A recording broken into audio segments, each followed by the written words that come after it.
Well, it's Thursday, and you all know what that means. As you probably know, we have New Japan celebrating 53 years since of history from them. That's been that long. It features, of course, the open challenge for the New Japan World Television title. So the real question is who will challenge El Phantasmo? That's a very good question. And of course, the IWGP Junior Heavyweight Championship is defended. Desperado will defend his championship against a guy who has been targeting him since day one, since arriving to New Japan, and that is, of course, Francesco Akira. The real question is, can he pull it off, or will Desperado, being the best junior heavyweight in the world, reign supreme? And then, of course, the ace, Hiroshi Tanahashi, will get a shot of the IWGP World Heavyweight Championship against, of course, Hiroki Goto. This is going to be an epic match. And then, of course, we move on with TNA. As you know, we are about a week away from tomorrow, as, of course, for Sacrifice. So anything could happen before then. But however, we will see a match between the Colognes and the Hardys and various other things as well. And as you all know, I attended last week AEW when they featured ROH, and this time I get to review it properly. But you will guys see the clips from that very same day. But that's gonna be at another time. But for right now, we'll do this. And then, of course, we cap up our episode with some news updates to give you guys updates on what's been happening in the world of pro wrestling, such as what events the promotions are thrown out, who's booked, what matches are set, including developments that are happening in the world of pro wrestling as we speak. So, let's get ready for another episode of Deleted Wrestle Zone.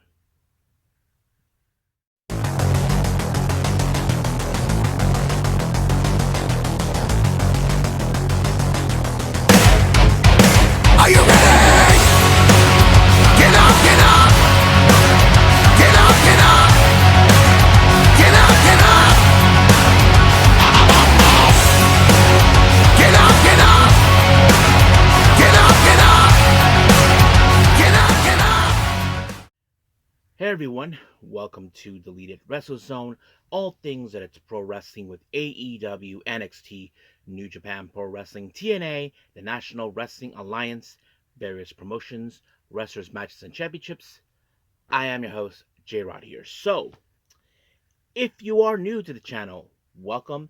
This is a channel we do a lot of pro wrestling reviews from various promotions, not only here in the United States, but also in Japan, Mexico, Canada, Europe, the UK, anywhere in the world pro wrestling is not as big, but it continues to grow. We also, of course, do discussion videos, talk about various topics such as the wrestlers themselves, the promotions, factions, storylines, whatever we want to talk about. We also, of course, do more news updates. If certain information was unable to be on this episode, I can either put it on the next episode or on a separate video by itself. We also, of course, do real-timing news updates to keep you guys on alert if something has happened in the world of pro wrestling that needs to be addressed ASAP. We also, of course, got the Unagi Sayaka Watch and various other cool wrestling content as well.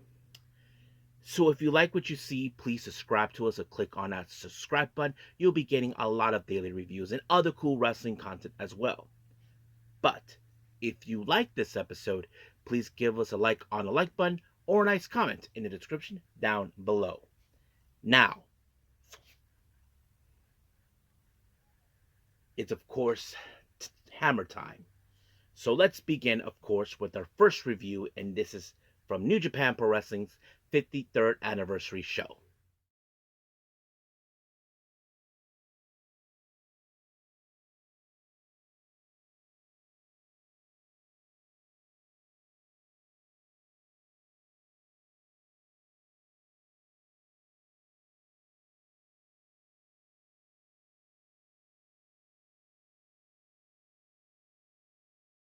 Okay, New Japan Pro Wrestling, the 53rd anniversary event.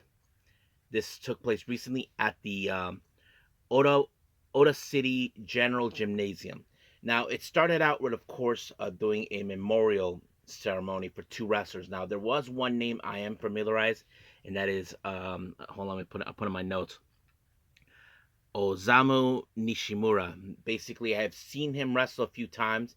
Um, Many of you heard about this already, that Shinsuke Nakamura wasn't really himself when he heard the news of his passing. He was very, very devastating, like emotionally, and I don't blame the guy, because according to what he said, that he always looked at Nishimura as an older brother, and it's very understandable, because if you looked up to someone like that and he's had your back for who knows how many years, then it's very painful that you lost someone who you were very close with. And of course, they did had a good celebration, so nothing wrong about that. Now, our first match was the open challenge for the New Japan World Television title. So El Fantasmo, of course, puts the belt on the line. He said he doesn't care if either you're a junior heavyweight or heavyweight, young, old, with hair or bald hair, however it is, step up. And the one person that stepped up was, of course, Master Wato, which was very interesting. I didn't expect him to challenge for this belt. I mean, obviously, I always did perceive that he probably would aim for the IWGP Junior Heavyweight Championship, but for some odd reasons, he actually challenged for this one. But it was a pretty good match. I have to say, he really kept up to him, despite the fact, those who know this, El Fantasma originally started as a junior heavyweight, then he jumped ship to heavyweight, and Wato is still junior heavyweight. But in the end, it was LP that actually won this match when he applied the Thunder Kiss 86, and just like that, he retained his belt. Our next match, we have the Bullet Club, the OGs, or however you want to call it, Chase Owens with the Rogue General, Balak Fale, taking on um, TMDK, Hartley Jackson, and Rohei Oiwa. So I'm sure this was going to be an interesting match, because we have two behemoths in this match. We're talking about Fale and Jackson. And of course, that was going to be like the deal break. But in the end, it was, of course, Fale with a running elbow drop onto Hartley Jackson. And just like that, 1, 2, 3, Fale won.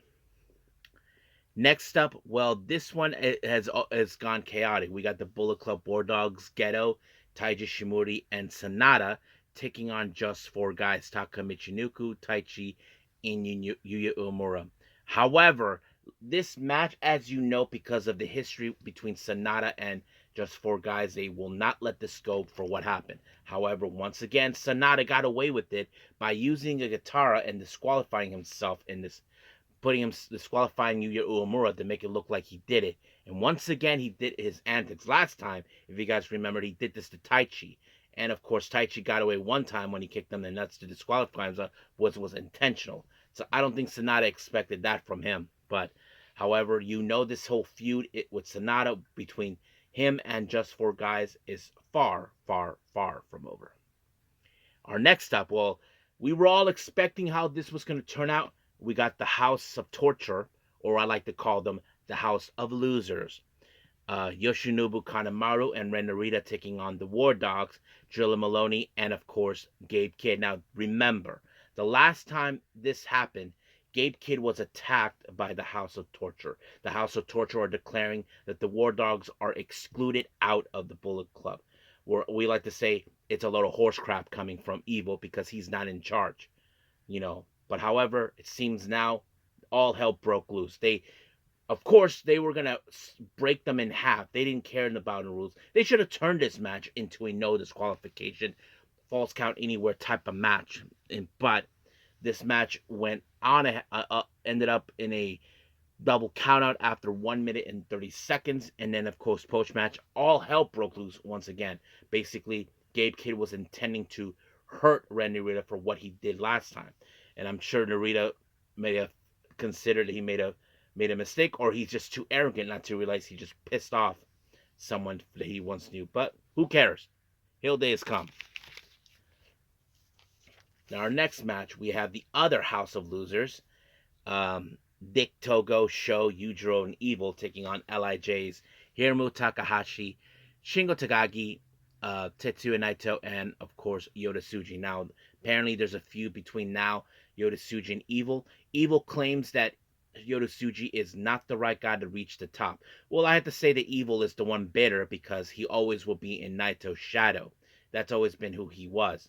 he'll never be in the same kind of level as Naito. But Yota Tsuji, well, he was going to take matters in his own hands. But however, Dick suffered the consequences when he ended up in a figure four leg lock by none other than Hiramu, and he had no other choice but to tap. But this feud between Evil and Tsuji is far from over. Now, our next match, we have the IWGP Junior Heavyweight Championship.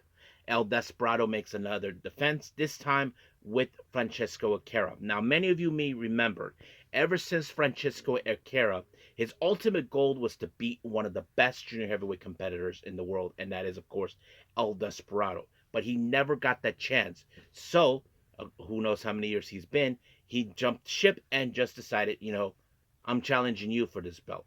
And he claims that he can do it. And I have to say, Francesco could have put himself through the test against someone like El Desperado. But however, El Desperado put him away with the dos, and just like that, Akira had no choice but to tap. Now, our main event, the IWGP World Heavyweight Championship, the ace, Hiroshi Tanahashi, taking on the champion, Hiroki Goto. You know this match is going to be epic. Now, we know there has been instances in the past where these two have faced off, where mostly it's been Tanahashi as the guy who wins. But however, this is where he puts himself to the test, where he has to face a guy like Goto, who is a warrior, who doesn't give up, who doesn't quit. And of course, everybody put all the stops, no matter from both sides. But however, towards the end, it was Hiroki Goto who prevailed with the GTR, and just like that, 1, 2, 3, retained the belt. And then, of course, we saw a very interesting promo, Tanahashi talking to Goto, and of course, some of the older veteran wrestlers that were still around with New Japan came out. But however, Yuji Nagata decided that he will be the next challenger. So that's going to happen soon enough. So I can't wait to see that. But for right now, we'll end things here with New Japan and move on with the next review, and that is TNA.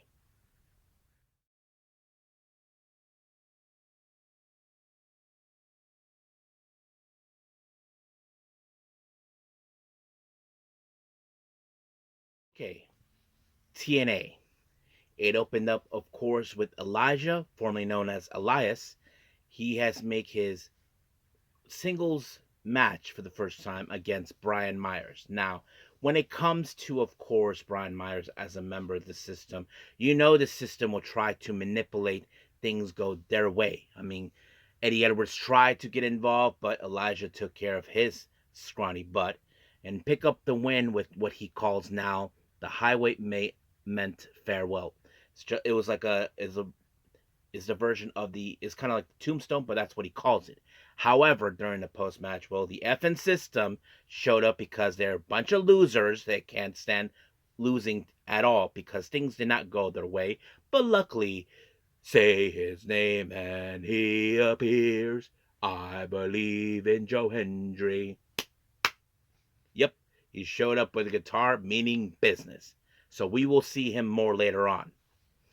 Now, we did see an interview with Ace Austin and the Rascals. Now, of course, Ace Austin was willing to admit, look, guys, we had rivalry, the ABC and the Rascals, which is no secret.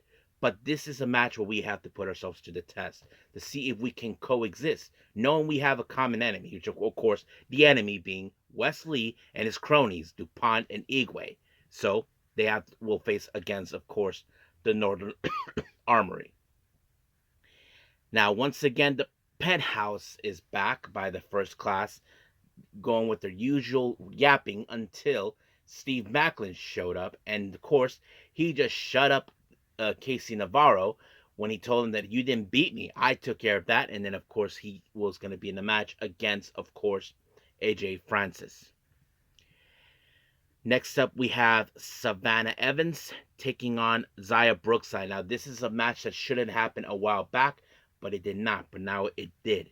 So you probably can wonder what was going on. But however, while the match was happening, there was a clip where you see Rosemary up in the rafters somewhere hiding out, watching it. But the real question is, was he looking at Savannah Evans or Xia Brookside? Which is, of course, we still don't know.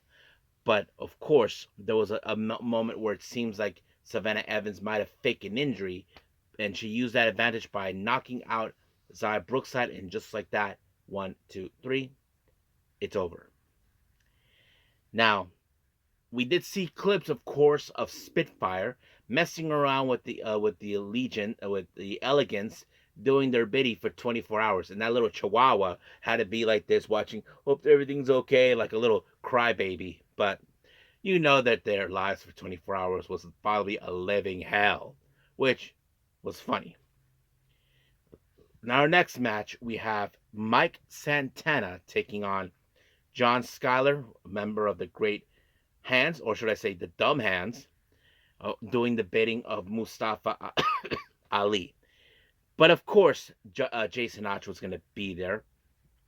And then, of course, it was Mike Santana that walked away with the win with the sit-down power bomb. And then Hotch tried to get involved, but Santana took care of him with the spin the block. However, Mustafa Ali, with his ridiculous antics, he decides to claim that Mike Santana's back on the bandwagon, so he told him he has to take a urine sample, which, of course, was not happy. Now, this is what happened, so bear with me. Santana was not happy whatsoever. Neither is Santino Marella, but somehow Mustafa Ali, with his ridiculous trust in Ali, well, he needs to shut up.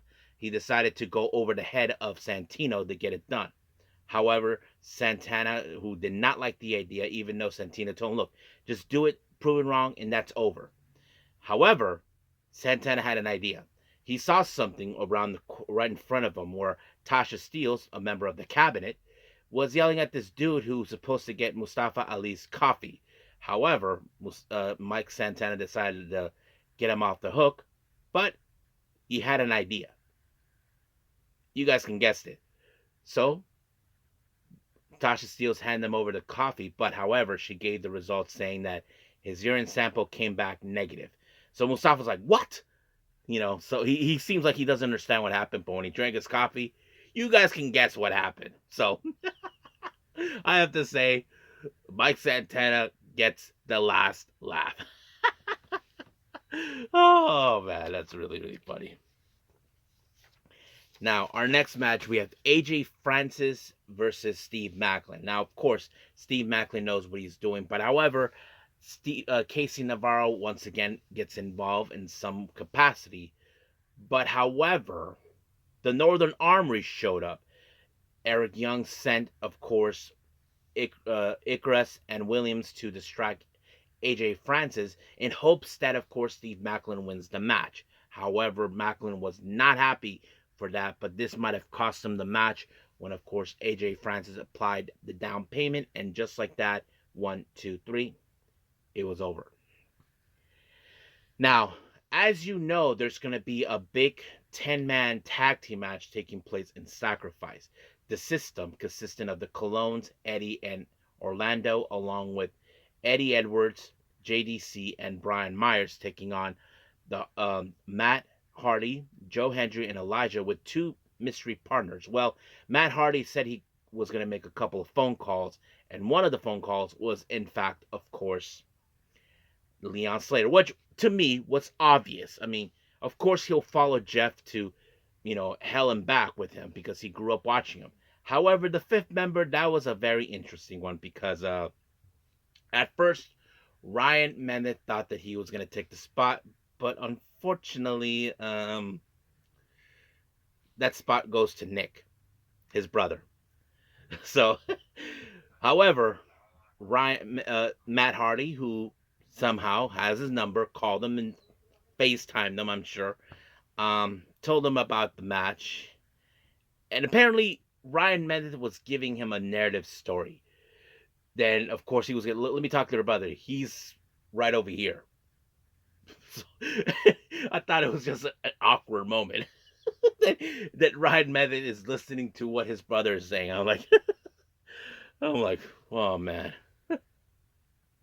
Now, as you probably know, Macklin was not happy with the Northern Armory getting involved in his business, but however, Eric Young was trying to persuade him that he wants him by his side, to be part of the Northern Armory. So it's like, I mean, he does believe in Eric Young, but however, he doesn't know what to make of this, It's still unclear what is going to happen, but of course, Well, when he was trying to clear his head, Frankie Kazarian wouldn't shut up. Tried to tell him what to do. I mean, if I were Frankie Kazarian, I wouldn't piss off a guy who doesn't like, who's already in a piss off mode, because you add another layer of piss off somewhere. Now, we did see moments of what happened this past Tuesday in NXT. The Hardys' appearances, Moose, and all that. But however, we did see Obafemi coming out doing his promo until, of course, the system, along with security, you know. And then Obafemi decided to break things out for him, saying, people have been probably wondering you and I were going to have this match. But the real question is, why now? So, to Moose, he thinks that he is the ultimate guy or of some sorts, thinking that he is going to be the guy at the top of the mountain. But however, of course, the security team tried to get involved, but they got annihilated, and then the system also tried to get involved, but Moose was the one who walked away unscathed when he speared him. The indication that he will walk out from Roadblock as the new NXT champion. So we'll see what happens until then. Now, Fraxium, as you know, they're well prepared for their upcoming match against the Hardys in Roadblock for the TNA Tag Team title, so we will see what happens. Our next match, we have the Northern Armory. Judas Ikra, Travis Williams, and Eric Young taking on Ace Austin and the Rascals. I have to say, the match was pretty good. I like certain dynamics. I mean, people cutting off their tags. But however, as always, Scumbag Wesley, along with the Stooges, DuPont and Igwe, showed up to cost the match. I'm sure Ace Austin and the Rascals had enough. I wouldn't be surprised if those three show up in NXT to cost a match for Wesley and of course DuPont and Igwe. That is something I would say. It's like the old saying goes, is an eye for an eye. So we'll see what happens.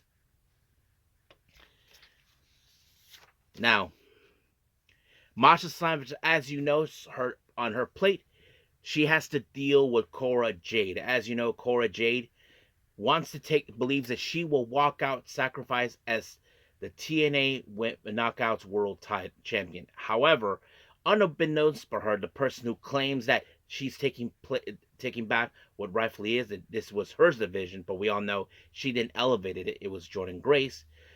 Tessa Blanchard attacked her until Li Yingling showed up, who will be, of course, Tessa's opponent on Sacrifice. However, I wouldn't be surprised if Masha and Lee team up next week in a tag team match against Cora Jade and, of course, Tessa Blanchard. That would be interesting. Now, our main event, we have the Colognes, Eddie and Orlando taking on the Hardys. The match was going great for a while until, of course, the system decided to do whatever it takes to soften up the Hardys. But, however, Elijiah and Joe Hendry, along with Leon Slater, showed up. But the Director of Authority decided that enough is enough. No more hiding, no more playing games. This time, he said, it's going to be a steel cage. And, of course, the system, I'm sure that they're crapping in their diapers, realizing things did not go according to plan. Because, of course, Alicia, being a loudmouth, will say, that's not how the system goes. Well, too bad, lady. You don't control anything. It's Santino who does. So, we'll see what happens. And I'm sure they're going to complain about it next week. But for now, we'll end things here with TNA and move on with Ring of Honor.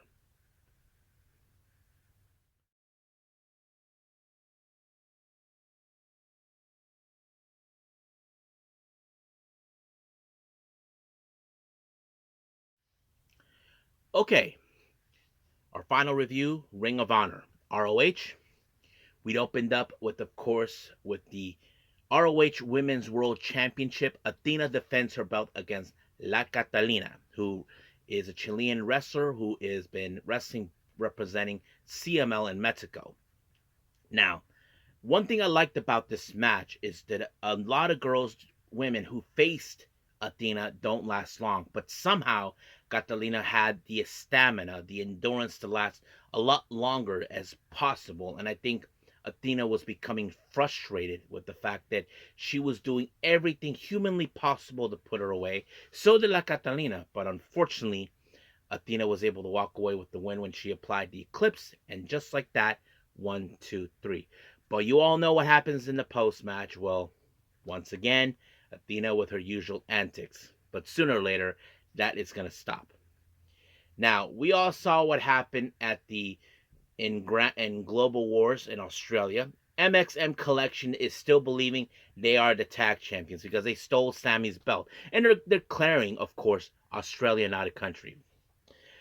Say that to an Australian and they'll beat the crap out of you. Trust me, guys. Don't say that. Australia isn't country. Like they're trying to say, it never happened. We never lost. That's what they're saying. And you probably say, oh, brother, these guys are really stupid. But yeah, and apparently they are still determined to prove that they will take these belts away from the Sons of Texas.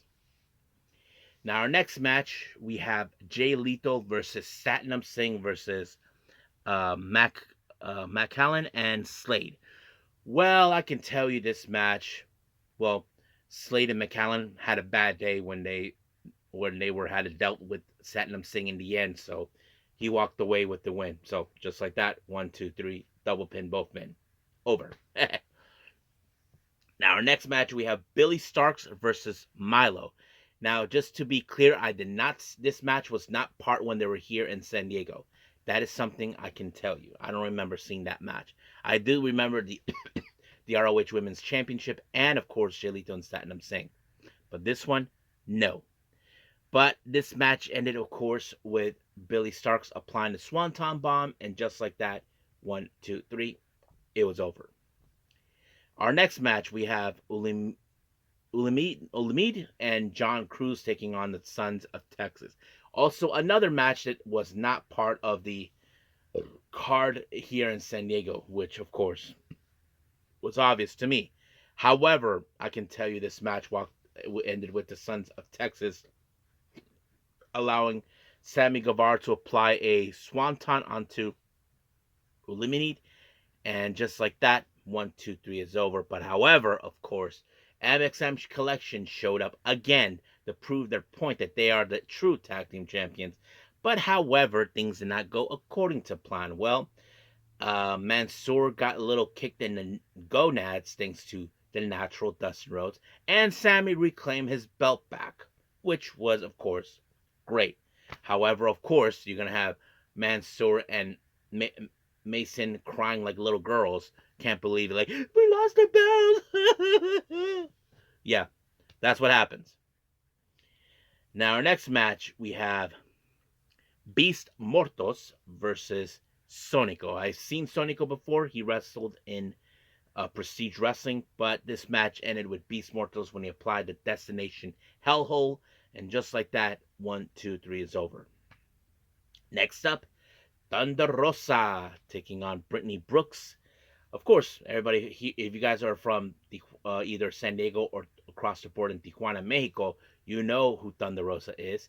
Not to mention, she's a hometown girl here. However, of course, I can tell you she was going to win. She picked up the win with the Tijuana Bomb, which it's obvious. Now, our next match, we have the Infantry. Carly Bravo and the Captain Sean Dean taking on Bandito and, of course, his brother, Gravity. And now, I have to say this. This must be the first time that these two team up. And, you know, Caprice Coleman was calling them Space Cowboys. Space Cowboys. Sounds catchy. You know what? That's what they should call themselves, Space Cowboy. You got a bandit. You got a guy from space. Space Cowboy. Why not? But, of course, we were going to see the same usual tactics with the Infantry. Try to be smarter and clever. But, however, what's pretty cool is that instead of Bandito doing the 21 plex, he did that to, it was in fact Gravity who pulled it off when he pinned Carly Bravo, and just like that, 1, 2, 3, it was over. However, during the post-match, they were attacked by none other than Big Bill and Brian Keith, doing the bidding of Chris Jericho. And Jericho whacked Gravity right in front of Bandito, and then Bandito got a taste of it. This whole feud between them is far, far from over. Now, Athena, as you know, happy with the results. Well, she got a little taste from her next challenger, which is, of course, Diamante. So we'll see how that rolls up from there. Now, we did see, of course, Chi Cabrina and Bad Dude Tito teaming up, taking on the Gates of Agony. Now, before the bell rings, Chi and, of course, Tito attacked the Gates of Agony before the bell rung. However, they took out Teo Leona. About maybe most of the match, Bishop Khan was doing everything all by himself. I mean, he could have lost the match if it wasn't for Teo Leona, who was able to get up and take care of business, and that's exactly what he did until he put, I believe, Che in a gates of opened the gates, and just like that, Teo Leona picked up the win. 1, 2, 3, over. Now our main event. This one is a very sweet one. We have Black Panther, Blue Panther Jr., and of course their dad, the man, the myth, the legend, Blue Panther. That's right, folks. I was so happy. Yes, I was happy as a kid on Christmas seeing him up close. I mean, look, guys, I never went to see CML down in Mexico, but seeing him up in person, that is a dream come true for me. I grew up watching this guy, you know, and now I get to be fans of his sons, which is awesome. And of course, they're facing against a Gran Guerrero, Euphoria, and Valiente. Now, Commander, as you know, was watching this. Our current ROH World Television Champion is watching this match. He has now been declared that Dark Panther is the new number one contender for the World Television title. However, of course, much of the match, there were assaults on Blue Panther himself, basically. Someone was saying, someone is attacking an old man. That's abuse of elderly, that sort of thing. And I just laughed my butt off hearing this from a fan watching this, and I just can't help it. But of course, Blue Panther, he is a old schooler. You know, he can take a hit. But towards the end, it was Blue Panther with the inside cradle on Euphoria. And just like that, 1, 2, 3, it's over. Adios. And I had to say, I had a great time. So stay tuned for the upcoming DWZ Wrestling at the event. You probably will enjoy that. But for right now, we'll end things with our reviews from here and move on with our last and final thing, news updates.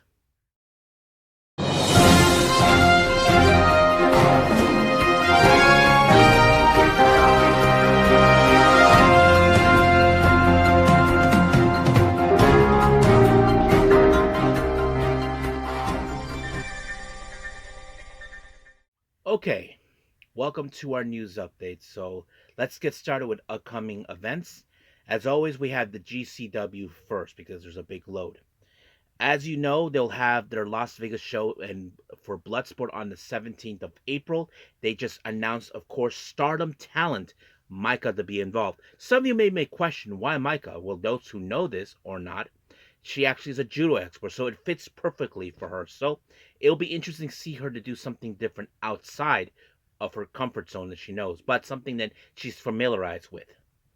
And then, of course, we have Joey Janela's Spring Break 9 taking place on the 18th in Las Vegas. Well, this one is an interesting match, and I think you guys don't want to miss it. We have Mega Bane versus Bozilla. That's right, folks. Bozilla. You read my lips? Bozilla. That's right. Two wrestlers that, of course, Rossi wanted. And Megan Bane was one of them, and now we get to see something we probably would have loved to see, but now it's happening. So can't wait to see it.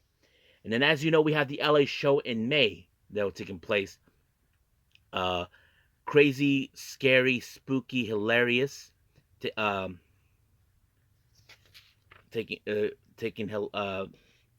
hilarious, and of course, they announced Maki Ito, Miyu Yamashita, Effie, Mance Warner, and Masha Slamovich. So yeah, that's gonna be awesome. And then of course, in June I believe in June, they'll be making their debut in Coney Island. So that's pretty interesting to see. Now, also on the GCW things, it was announced that Zack Sabre Jr. will participate in the Las Vegas shows. So he'll be making appearances in Bloodsport on the 17th of April, Joey Janela's Spring Break on the 18th, and then something, I don't know about what you guys how feel about this, he'll be making his appearance at Effie's Big Gay Brunch. That's going to be interesting, but it's great that he's going to participate in these shows. Now, this one was coming from an interesting thing that I saw this. Strong Style Pro Wrestling has announced they'll have a show on the 13th of March in Corkin Hall. Tiger Queen will team up with Nagisa Nozaki, taking on Jaguar Yokota and, of course, Starlight Kid. Now, this was a match that Starlight Kid has been asking for a while. This happened a couple of years ago, but it seems it's going to happen. Um, Two matches have been announced on two different times for Maple Leaf Pro Wrestling for Mayhem. On night one, we continue to have the women's tournament qualifier. We have Bay Moss versus Taylor Rising. I am familiarized with Taylor Rising. She appeared in TNA and, of course, NWA in the past. And then on night two, we have PCO taking on Michael A.R. Clark. So, yeah. House of Glory has announced for the City on Dreams on the 15th of March, Danhausen versus Mighty Monte. Then we have a proving ground match for Deadlock Pro Wrestling Forever taking place on March 16th. We have the Grizzled Young Vets taking on Andrew Everett, BK Westbrook. And mark your calendars for this one because Sendai Girls announced for an upcoming event on the 3rd of April in Shinjuku Face. Of course, the final boss, Meiko Satomura, takes on the King, Murder Grandpa, Minoru Suzuki. Yeah, that's right, folks. I am super stoked for this. I don't know if those two are still together because the last time I heard they were in a relationship, but who knows? And then finally, Major League Wrestling for the Battle Riot 7 taking place on April 5th in LA. They just announced Atlantis Jr. will be participating, so that's pretty cool as well. And then finally, for some interesting developments that I think many of you want to hear, Sonya Deville was on Ariel Iwani talking about, of course, she pitched an idea about returning as a general manager role during her lengthy injury absence between 2023 and 2024.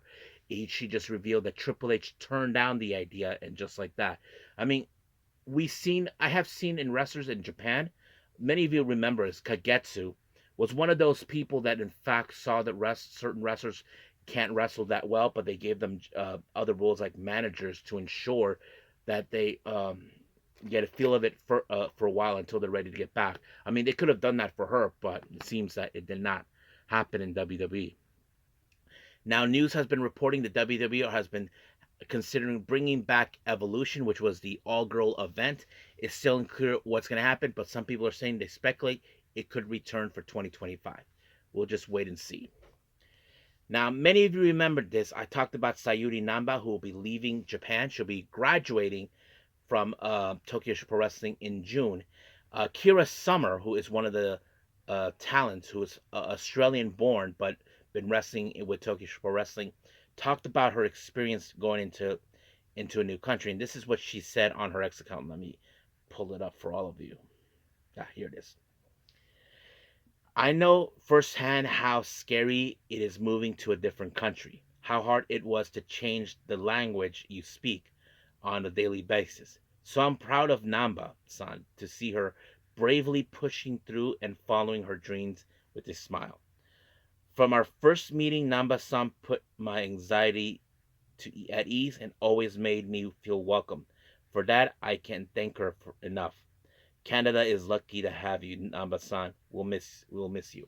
So yeah, Kira Summer, as you know, she is from Australia and she knows what's that like because Japan is not really her actual home, but she can relate to her going to Canada. So that feeling, she knows what that means. So it's great that Kira is giving her perspective on things, but she's proud of Namba.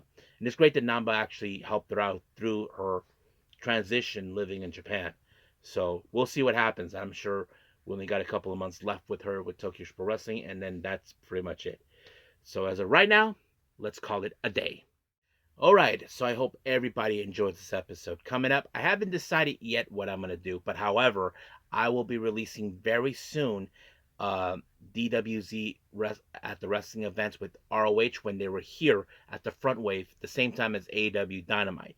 So I decided to wait it out a bit, but you'll get the chance. So once this video is out, I'll release that, and then we'll go from there. I haven't decided what the next episode is going to be just yet, so stay tuned for that. But for right now, I'll say this, that I'll see you guys in the next DWZ time, same DWZ channel. I must bid all of you adieu. So, goodbye, and have a nice day. Bang!